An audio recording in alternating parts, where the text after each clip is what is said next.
So you are no longer an NFC bachelor. You settled down with the Eagles. They got that dub over the Rams.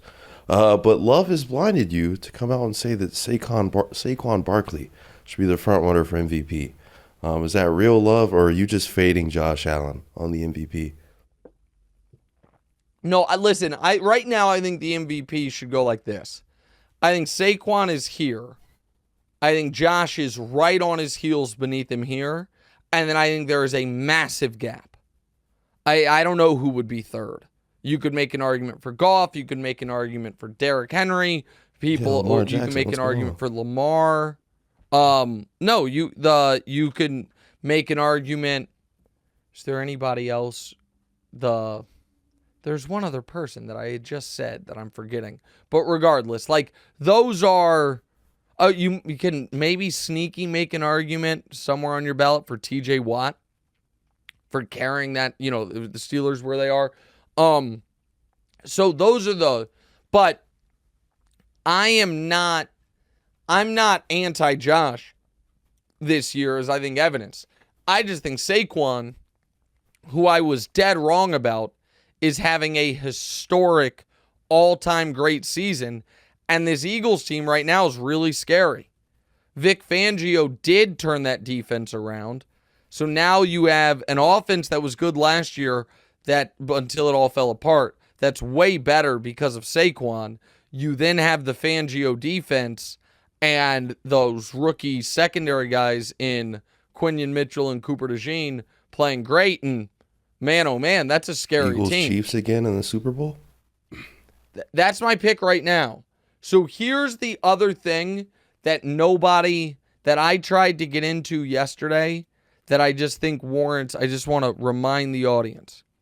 Here is what the Eagles have going for them. Their floor of a seed is, at this point, Demonze, the 2 seed.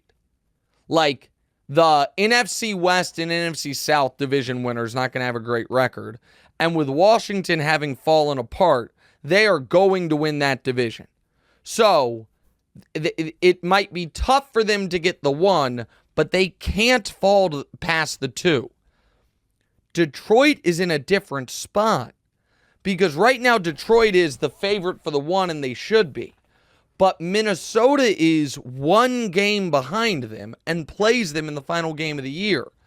If Minnesota were to catch them, Detroit falls to the 5 seed. So, Detroit probably will be the 1, but pretty easily could, if they just slip up for 2 games, go all the way to the 5. And Jared Goff's road to the Super Bowl being bye, dome game, versus what it would potentially be, which is no bye, on the road, in whoever wins the NFC West, and then on the road in Philly, and just to get to the NFC title game, that's a different story. And so Detroit has looked awesome, but Minnesota staying right on their heels at 9-2 makes Detroit a little more tenuous, while Philly has no one on their heels because Washington's fallen apart.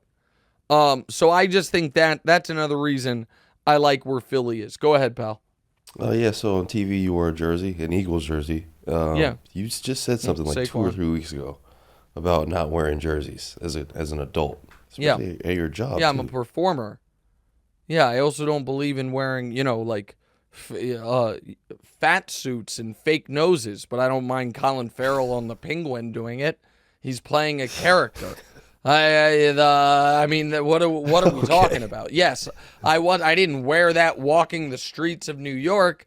I was playing a role on television, which was really trying to bother Brew, and it worked because Brew's been the Eagles guy, Brew's been the Saquon guy, but all of a sudden I'm wearing a Saquon jersey and I'm picking him to go to the Super Bowl. So yeah, I mean, this is like the.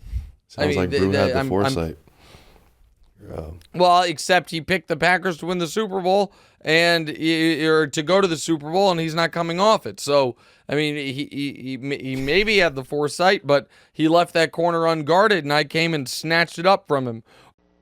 Hey, thanks for watching. Hit the subscribe button to get more from the show, and make sure to click the bell to get notified every time new content drops. Check out full episodes of What's Right wherever you get your podcasts, or just click the link in the description below.